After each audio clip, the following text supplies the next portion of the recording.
Assalamualaikum anak-anak. Yuk kita belajar tematik tema 8 kelas 3 SD. Subtema 3, pembelajaran kedua, mulai halaman 121 sampai halaman 128. Support channel ini terus ya. Ayo membaca. Mengenal budaya Indonesia. Indonesia negara yang kaya akan budaya. Ada berbagai macam suku dan agama di Indonesia.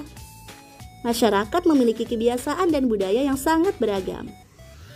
Bertualang untuk mengenal budaya Indonesia merupakan tanda cinta tanah air. Bertualang untuk mengenal keindahan juga merupakan kegiatan menyenangkan. Keragaman budaya dipengaruhi oleh letak wilayah Indonesia. Indonesia negeri yang sangat luas dan kaya. Indonesia yang luas terdiri atas lautan dan daratan. Indonesia juga memiliki pantai dan pegunungan yang sangat indah. Kebiasaan masyarakat di pegunungan berbeda dengan masyarakat di pesisir pantai. Meskipun berbeda-beda, bangsa Indonesia tetap hidup rukun. Semua bekerja sama menjaga Indonesia. Hal ini sesuai dengan semboyan Indonesia, yaitu Bhinneka Tunggal Ika. Semboyan tersebut terdapat pada lambang negara Garuda Pancasila. Semboyan tersebut tertulis pada pita yang dicengkram burung Garuda. Keberagaman harus disyukuri sebagai rahmat dari Tuhan. Menerima dan menghormati perbedaan termasuk sikap yang disukai Tuhan. Perhatikan contoh perilaku berikut ini. Udin beragama Islam. Edo beragama Kristen Protestan. Udin dan Edo tetap rukun berteman.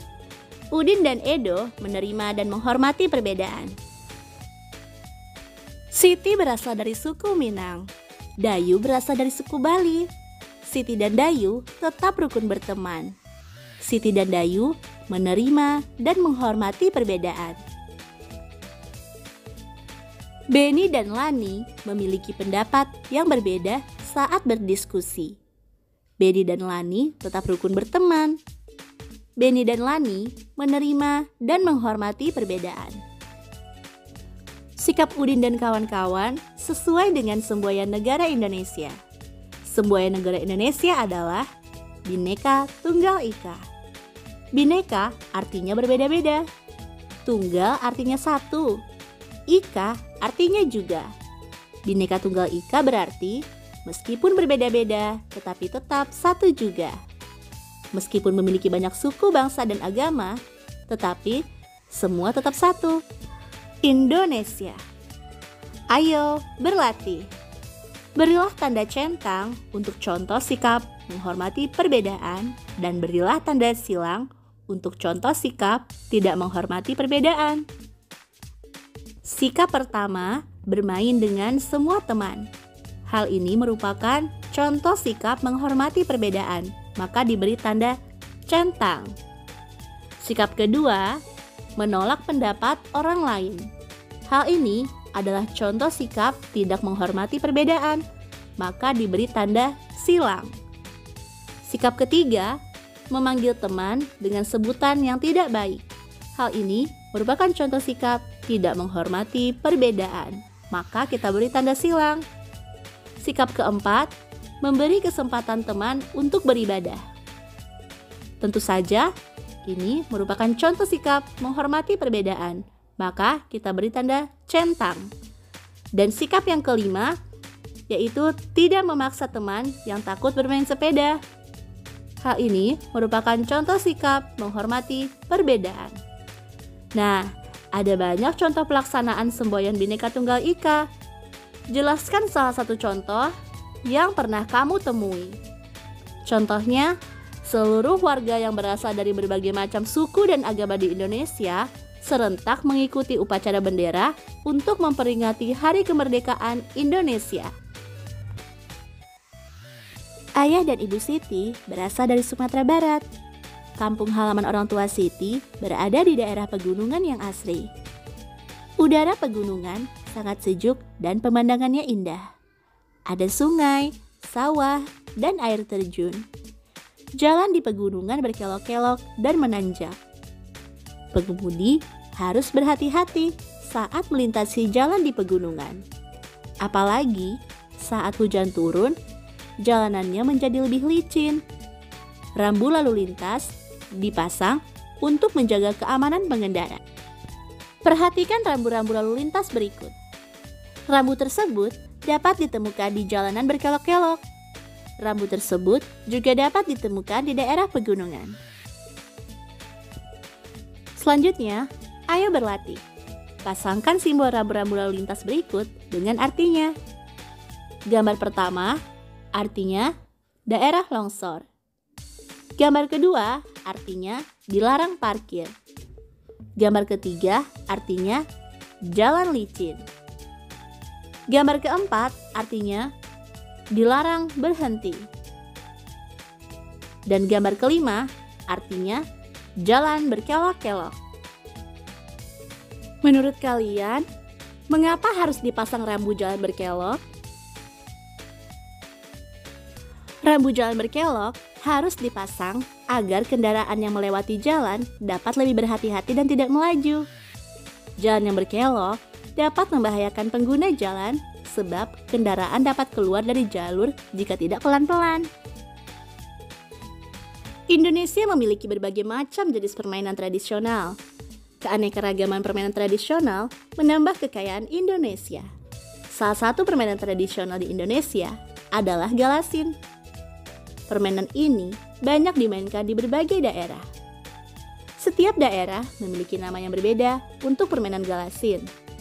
Ada yang menyebutnya galasin, ada pula yang menyebutnya gobak sodor dan gobak. Ayo mencoba. Cobalah bermain galasin bersama teman-temanmu. Cobalah berlatih melewati penjaga sampai berhasil. Ikuti petunjuk berikut ini. Pertama, buatlah garis-garis penjagaan menggunakan kapur tulis. Garis membentuk lapangan segi 4. Lapangan tersebut dibagi menjadi 6 bagian. Yang kedua, buatlah garis di tengah lapangan. Garis ini sebagai tempat atau jalan kapten atau sodor. Yang ketiga, buatlah 2 tim. Masing-masing tim terdiri atas 3-5 pemain. Yang keempat, satu tim akan menjadi tim jaga dan tim lainnya akan menjadi tim lawan. Penentuan tim dapat dilakukan dengan pengundian. Yang kelima, anggota tim yang mendapat giliran jaga akan menjaga lapangan. Tempat yang dijaga adalah garis horizontal. Kapten tim akan menjaga garis batas vertikal. Yang keenam, penjaga garis horizontal berusaha untuk menghalangi lawan. Penjaga garis horizontal dapat bergerak ke kanan dan ke kiri. Yang ketujuh, tugas penjaga garis vertikal bertugas menjaga keseluruhan batas vertikal. Garis vertikal merupakan garis yang terletak di tengah lapangan. Penjaga garis vertikal bergerak dari depan ke belakang atau sebaliknya. Dan yang kedelapan, tim pemain harus berusaha melewati seluruh garis batas horizontal. Dari batas horizontal paling depan hingga baris paling belakang. Mereka juga harus kembali ke tempat semula. Mereka harus dapat melewati penjaga tanpa tersentuh. Permainan ini sangat mengasyikkan untuk dimainkan. Perlu kelincahan agar dapat melewati para penjaga. Untuk memenangkan permainan ini sangatlah sulit. Perlu kerjasama yang baik antar pemain. Kerjasama yang baik akan membantu keberhasilan dan memenangkan permainan. Saling memberi pendapat dalam permainan merupakan bagian dari kerjasama. Saling menghargai dalam permainan juga bagian dari kerjasama. Menerima dan menghargai berbagai sifat teman merupakan sikap menerima perbedaan. Sikap tersebut sudah sesuai dengan semboyan negara kita, yaitu Bhinneka Tunggal Ika. Jelaskan secara singkat tentang cara melakukan permainan galasin atau gobak sodor. Jawab di kolom komentar ya, Ibu tunggu. Baiklah anak-anak, sampai di sini dulu ya penjelasan dari Ibu. Terima kasih atas perhatiannya. Jangan lupa subscribe biar gak ketinggalan materi berikutnya. Wassalamualaikum warahmatullahi wabarakatuh.